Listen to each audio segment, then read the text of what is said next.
Masechet Yoma, page 59. We start with a braita. We were talking about a machloket, about when the Kohen Gadol puts the blood on the corners of the inner Mizbeach in the Kodesh, Mizbach HaZahav.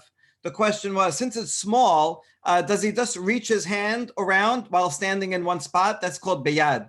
Or does he actually walk around it? That's called beregel. The outside mizbeach is huge. Obviously, that one he has to walk all the way around. But the inside one, he could really do either way. So we saw that there were two opinions. Luckily, we have a braita that tells us some ancient history about this. So we start. Tanya Amar Rabbi Ishmael, Shene Kohanim Gedolim Nishtayeru B'Mikdash Rishon. זה אומר בידי הקפתי, וזה אומר ברגלי הקפתי.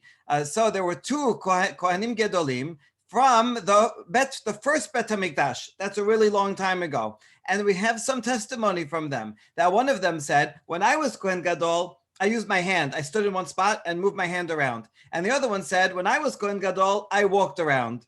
So this is fantastic. It was exactly like, what did we argue, what did they do in the old country? And now we have two people from the old country and each one says, yeah, we had a machloket then too.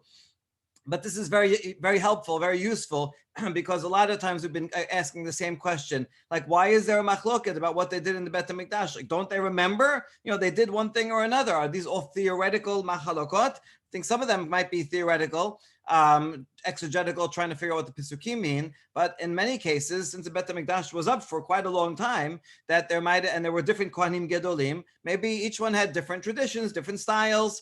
You could do it this way, you could do it that way. And so therefore, it was done sometimes this way, sometimes that way. And then the rabbis later on will come and try to argue and that this way is better or that way is better. So this is really a fascinating baraita.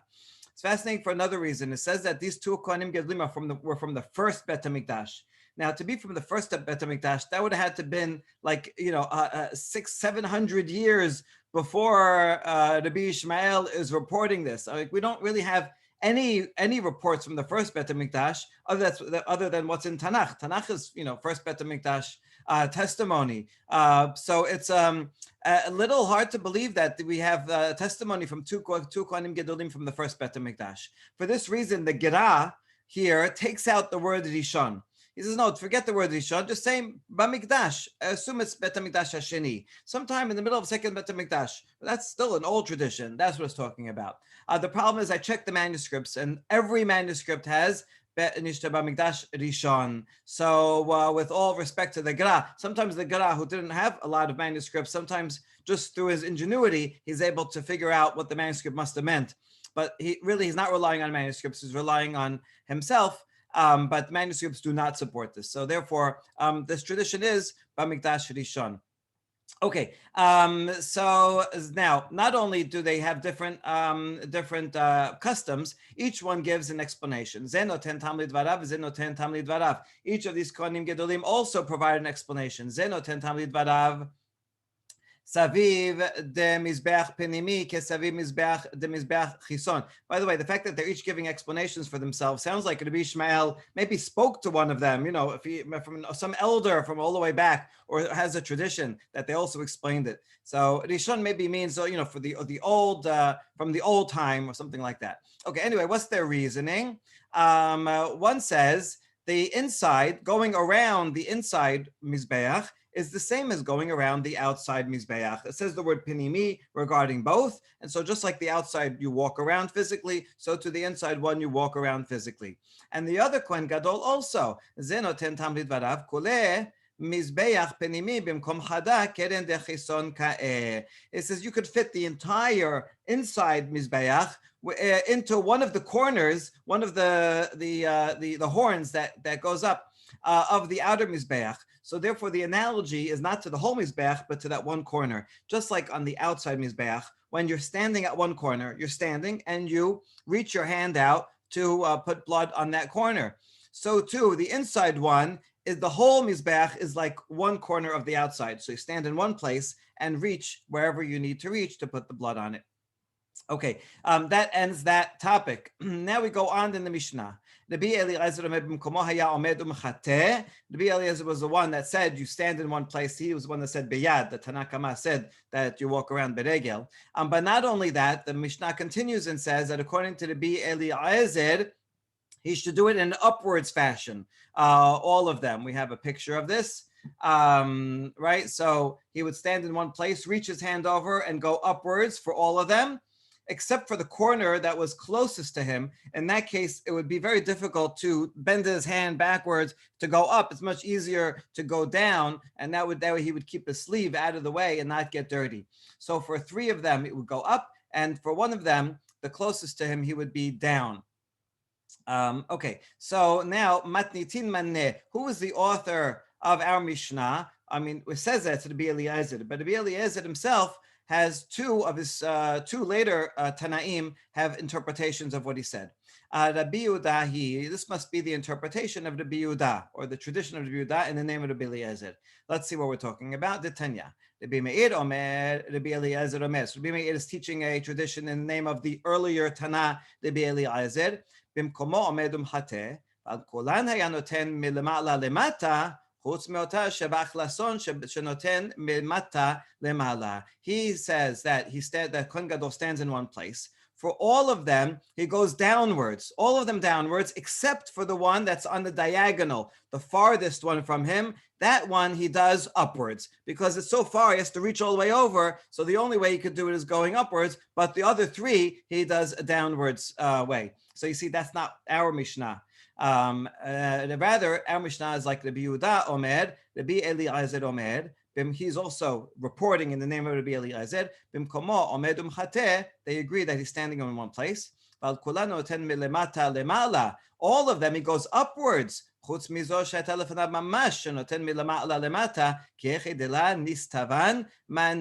for the one that is closest to him. That one he does in a downward way. So you see, that is exactly the same as our Mishnah. And what is the reason? So that his garment will not become dirty. If you notice, the reason kihechi dela is in Aramaic. The rest of it was in Hebrew. So you see, the rest of it is a braita. The braita ends with the word lemata, period. And then this next part is an explanation in Aramaic, is a later addition, addition from the Gemara to an explanation of the braita. And the reason is because he shouldn't get his garment dirty. Not only would it be not look nice, but also it would be a problem because that's part of the halacha is his garments have to be clean. He would have to go and change if that happened. Okay, good. So now we know that it's Rabbi Yehuda's version of Rabbi Eliezer that is quoted by our Mishnah. Next part of the Mishnah says, then he has to, after he does 1 on each corner, he sprinkles 7 drops on the purity of the Mizbeach. We don't know what this word means, the purity of the Mizbeach, a strange word. So my tahoro, amar Rabba Rav Shela, palgeh de Mizbeach. Maybe taro means the middle of the side of the Mizbeach, right, over here on the side. I mean, why would you think it would be on the side? Truth is, on the outside Mizbeach, right, when you put it on, you put blood on the side, sometimes on the higher upper half, on the lower half. So blood actually is usually put on the side of the Mizbeach, not on top. On the big Mizbeach outside, on top, you put limbs and things like that. So we think tahara maybe means the midway point on one of the sides. And how has the word mean that? People, when it comes to the noon time, during the middle of the day, they have an expression. They say tehar tihara. It's the purity of the pure. No, like the sun is the highest because it's in the middle of the sky. So just like the middle of the sky is called tahor, so to the middle of the wall of the mizbeach, that would be called tahor. That's our first answer. However, Metibe, we have a problem with it. Kishum Azeh Braita says that when he sprinkles, when he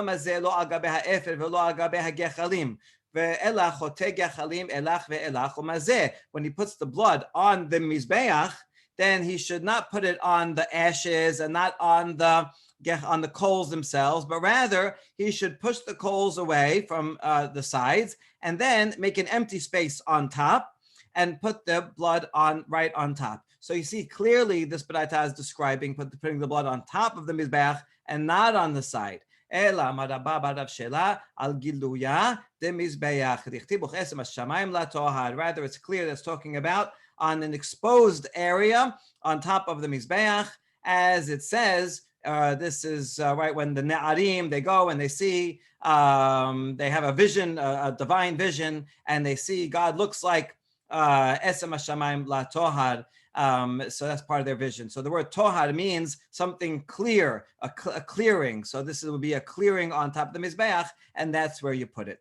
I think that the quotation from this pasuk in Shemot is not only to give us a definition of tohar meaning clearing, it probably has also a more agadic, deeper meaning, right? That this is it brings you a connection to the divine, just like those Na'arim had a divine revelation.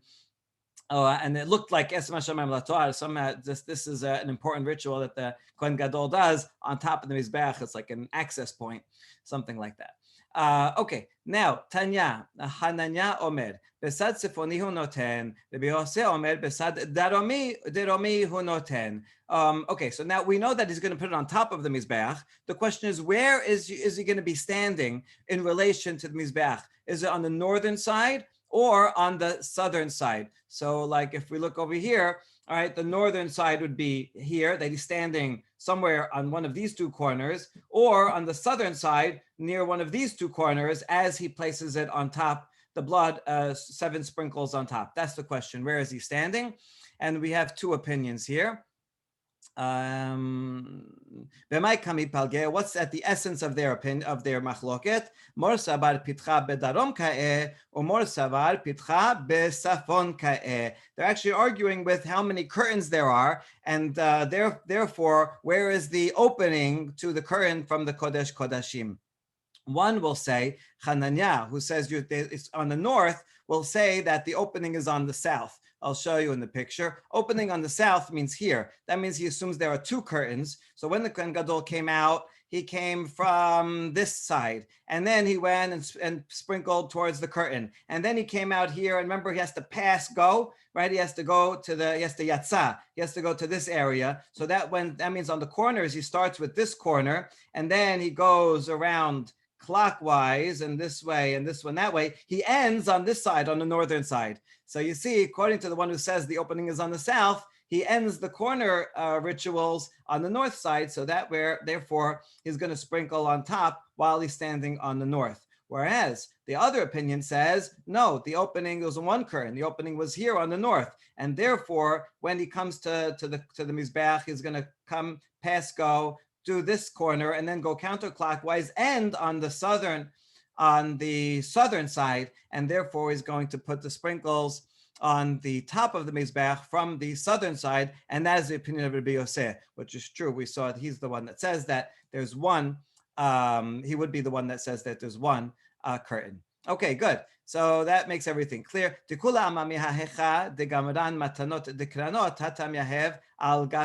However, it's interesting because everyone agrees that wherever you finished the placing of the blood on the corners, that's exactly, you should stay right there in the same spot and put it on top of the Mizbeach, right? Everybody agrees with that. You don't move around in between. And my Tama, what's the source? Amar kera v'tiharo v'chidisho. Makom shekidisho sham tiharo. So it's comparing the tiharo. Tiharo means the putting it on top, like, because it says, right, like la tohar, we said before. And this is why I think this explains why the Mishnah use that word, that you put it on the tohad of the Mizbeach from here, tihado. Kiddusha refers to placing on the corners. So since it puts these two words back to back, it means that you should be in the same place. Wherever you finished putting it on the corners, stay there and put it on top. Excellent. Now, next part of the Mishnah says, after you finished sprinkling all the blood, you take that bowl of that mixture of blood out to the outer Mizbeach and you pour it onto the bottom stone where there would be a hole there, and you pour it on the western one, right? The western hole. We saw that there are two, right? There's one towards the west, because right when you come down the stairs from the Kodesh Kodashim, that's the one that's closest. So it makes sense that you would put it in the western one. All right, good. Now, Da'amar Kera, Vet Kol Dam Hapad Yishpoch. So why should you put it in the western one? What's the source? We have a pasuk from this is from Vayikra 4:7. This pasuk is referring to the pod of the Kohen who makes a mistake. All right, Kohen sins by mistake. He brings a pod. It's an inner pod, which means he brings the blood in the Kodesh. And so, just like that one, it says there that that says there that called dam hapad yishpoch. So where should he sprinkle it? And that the continuation there says at the base of the altar of the burnt offering, which is at the door of the tent of meeting. So you see, it's the one that's closest to Ohel Moed. Therefore, don't go too far. Right when you come from Ohel Moed, you did the sprinkling on the Mizbach HaZahav, come right out, and then pour it all on the outside Mizbeach. So therefore, that's the western side, the first one that you see. All right, good. So we're assuming that that the pod of the chatat pod of the Kohen for all year round is the same as the Yom Kippur two blood offerings that are also inside. Whatever you're bringing from inside to outside, you do on the western side. So that makes sense. Now, however, all other korbanot that are not brought inside the Kodesh, those, after you do the sprinkling on the outer Mizbeach and you come down the ramp, you put it in the hole on the south. This one over here, right? The ramp is on the southern side, so that's the closest to the ramp. Tenora banan yesod hamizbeach ze yesod deromit. So this is from pasuk later on regarding a different offering, a different chatat offering that's not an inner offering. This is one for the nasi. As says Natana kamin hadam al kanot hamizbeach ketot samim lifnei Adonai asher ba'ol moed ve'et kol adam apad yishpoch al yesod hamizbeach mizbach ha'olah. So there also says you pour it. And so we learn that this is going to be the southern one. Now we ask, it doesn't really say specifically which one. So we ask, how do you know? For all korbanot that are not brought inside, but are only sprinkled on the outside mizbech, how do you know that this means you should pour it on the southern hole? Maybe it should be on the hole that's on the west. Amart, yilmad yiridato min hakevesh, liyisiato min ha'echal. We're comparing the descent from the ramp to coming from out of the Kodesh. Just like when the ones that you do bring inside, like the Kohen Gadol's and Yom Kippur, you bring it to the closest spot. And the closest hole is the one on the west. So we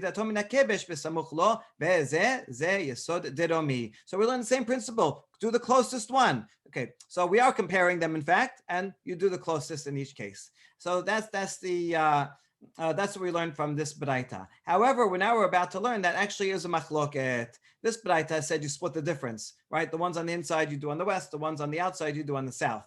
However, Tanya, Rabbi Yishmael Omer, Zeva Ze Yesod Ma'aravi. According to Rabbi Yishmael, put all of them on the western one. I don't know, it's there. It's why not? We learn both. Rabbi Shimon ben Yochai Omer, Zeva Ze Yesod Rami. He says, no, both of them on the southern hole. Okay, let's try to figure out, well, why did they say that? We had a good savara going to explain the difference. So Bishlama to Bishmael, I can understand Bishmael why he would say that you put everything in the western hole. Why? Yilmad satum meforash. We'll learn that which is unsaid from that which is said explicitly. Which one is said explicitly? The blood that is brought inside, it says explicitly, put it on the Mizbeach as right near the Ohel Moed, right as you come out. So since it says for sure there you do the west, the one that is not said, unsaid, meaning the outside korbanot, so do the same thing. We learned it before that do the closest and closest, but maybe not. Maybe this says west, so always do the west. So that makes sense. Ela Rabbi Shimon ben Yochai, my ta'ama. But to say always south, why? Why would you always do south?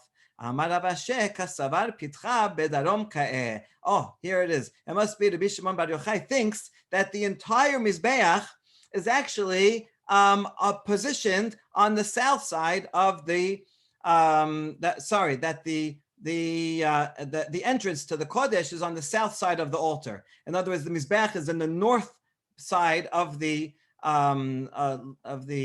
sanctuary. I'm going to show you. So not in the middle? Not in the middle, right. We actually, we saw a couple of opinions already, whether it's in here's this one. Okay.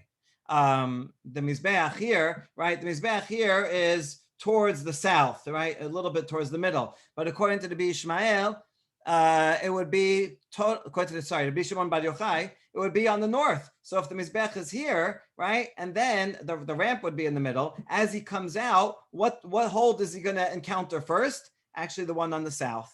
So it is, in fact, the one that's closest, and the one that's closest for both the person exiting and the person going down the ramp is the one on the south. So he would actually follow the same principle. It just happens to be a different architecture. That's Rabbi Shimon Bar Yochai. Okay, good. Tana debe Rabbi Ishmael, be debe Rabbi Shimon ben Yochai. Okay, this is interesting. This means that there was a tradition from the school of Rabbi Ishmael that was repeated in the school of Rabbi Shimon ben Yochai. This is interesting because these are two different schools. Rabbi Ishmael is Rabbi Ishmael. Rabbi Shimon ben Yochai is a student of Rabbi Akiva. Right, so these are two opposing schools. They each have their own set of midrashim, maybe even same different sets of mishnayot. We don't, the mishnayot of Rabbi Ishmael are not preserved, but there are hints that there was such a thing. But yet, Rabbi Shimon ben Yochai's school, they also had traditions from the other school. And the truth is, if you look at the Mechilta to Rabbi Shimon ben Yochai, for example, he often quotes Rabbi Ishmael. They quote each other. And so the version of Rabbi Ishmael's opinion, as it was remembered in the school of Rabbi Shimon ben Yochai, said that Vazeh Yesod Deromit. Both of them are in the south. So in other words, according to this, Rabbi Ishmael changed their minds, or they never said what they said, and actually they agree with Rabbi Shimon ben Yochai. Okay, very convenient for Rabbi Shimon ben Yochai's school to remember Rabbi Ishmael. Yeah, they agreed with us. Okay, but truth is, it is trustworthy because most of the time they'll still remember things that are a machloket. There's not a problem to remember that there was once a machloket about this. In this particular case, they have a tradition that Rabbi Ishmael agreed with them. And so that is a significant tradition. And how are you going to remember this? Because very confusing with all these names. Simanech meshachu gabre legabra. You can remember that the plural people pulled the one person. What do you mean plural people? It means the name of Rabbi Shimon ben Yochai. He has two names in his name. So he won out and pulled the tradition from Rabbi Ishmael, where we thought he said west, but no, he says south, agreeing with the person who has a double name. And that's how you remember it. Okay, excellent. Now, next part of the Mishnah. Elu va'elu ni mit'arabin be'amah ve'yosein. As he pours down whatever you pour down in either hole goes down into a canal and eventually exits out of the Kidron River, which is right near the Har Habayit. And what happens to it? Well, they would sell it, they would collect it down there and sell it to gardeners. The gardeners would buy it. They have to buy it, otherwise it would be me'ilah, right? This is consecrated property and you can't use it without first buying it and transferring the Kedusha onto the money.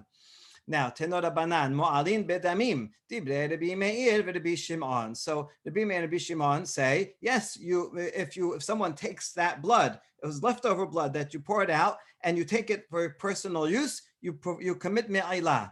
Very serious. So that's the opinion of Rabbi Meir and Rabbi Shimon, and that's the opinion of our Mishnah also. So that makes sense that our Mishnah follows Rabbi Shimon. It usually does. Chachamim omerim and ma'alin bahen. But interestingly, the majority opinion of Chachamim is no me'ilah.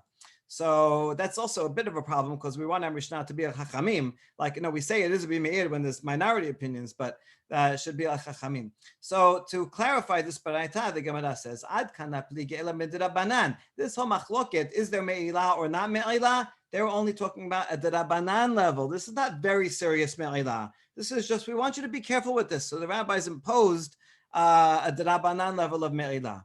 Avam medoraita and Ma'alin Bav. On the Torah level, don't worry, this is not Me'ilah. Me'ilah is, you take a temple vessel, you take an animal that was Hekdesh, and, things like that. but this is something you poured out already, and you didn't need it anymore. It was no use for it. So there's no deoraita me'ila. We just wanted to people to be careful. Okay, now how do we know that there's no me'ila mid deoraita level? We're going to see three opinions about how we derive it. All three are deriving it from the same pasuk, so it's easy. Amar ola, amar kera, lachem shelachem yeheh. The pasuk is from Vayikra 17, which is teaches us about centralization. It teaches us that if you ever want to eat meat, you can't just slaughter anything and drink its blood. You have to bring it as a korban and sprinkle the blood, right? And don't eat the blood. Why? The life force of the animal is in the blood. And so therefore you have to be respectful and not have the blood. This is in Vayikra, right? Where any of that blood, you have to use it to sprinkle on the Mizbeach to achieve atonement for yourselves. The blood is the life force, and that life force of the animal, will represent you, and therefore be an atonement for you. Okay, so this pasuk has a whole bunch of extra words. So v'ani natativ lachem, Ula learns from the word lachem. I gave it to you, shelachem. Therefore, there's no me'ilah. Me'ilah is something that belongs to God. You're not allowed to take, but this is given for you. It's true. The pasuk says lachem. Al hamizbeach lechaper. It's there for you to put on the mizbeach, but still it achieves atonement for you. The word lachem, we'll just look at that, just focus on that by itself with the microscope. Therefore, it's yours, and you don't get me'ilah. That's opinion number one. Deber Rabbi Shimon Tana lechaper lechapara netati velo leme'ilah. It's there. It's for you to give kapara. I didn't put the blood there so that you should violate in case you use it. It's for your benefit. So a similar thing, but from a different word. Rabbi Yochanan Amar kerahu lifnei kapara kilachar kapara. At the end of the pasuk says ki adam hu banefesh. You could have left that out. Ki adam banefesh yechaper. What do you mean hu? Hu is an equivalent. It's an equal sign, and saying whatever its status before kapara, before you put the blood on the mizbeach, so too is after you put the blood on mizbeach. Now, in general, when you have something that you didn't use yet, let's say it is in fact a korban or something, then before you do what you have to do to it with it, you would violate and get me'ilah. After you finish, then okay, it's done already. Now you can, let's say it's like a chatat, right? The chatat, before you sprinkle the blood, the kohanim are not allowed to eat the meat, right? After they sprinkle the blood, okay, you did what you had to do. Now you can eat the meat, the part that they're allowed to eat. So general, it goes from me'ilah to then before you perform to kapara to no me'ilah after you do kapara. Now, but Rabbi Yochanan says the word hu teaches us that this one is different, that before and after are the same, just like malachad kapara en bo me'ilah, just like after I finish the ritual, there's no me'ilah, so to before I do the ritual, there's no me'ilah. And that's how he learns it. It's a little bit more complicated than the first ones, but he's getting into the inner logic of it. And so therefore, that's how he proves no me'ilah midoraita with the blood. Now, Rabbi Yochanan, we're going to ask. I know you said it has to be equal, but you can say equal exactly the other way around. Maybe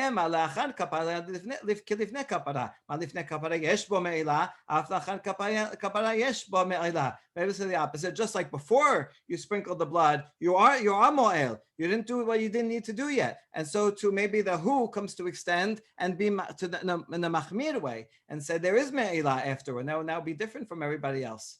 So how do you know? And no, there's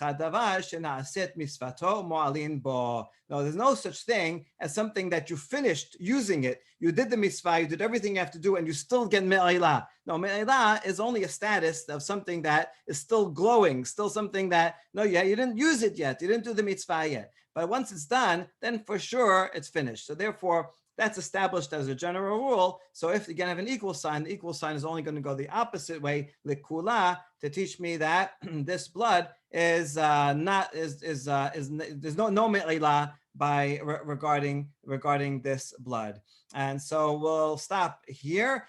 Tomorrow we're just going to wonder about this rule. Is it true that anything that you finish the mitzvah, there's no me'ilah? And we'll bring an example of Terumat Hadeshin that seems to violate this example. But anyway, we do see that everybody agrees that blood on a Deoraita level, there's no me'ilah. Only on the Drabanan level, the rabbis instituted it. Baruch Adonai Olam, amen, ve'amen.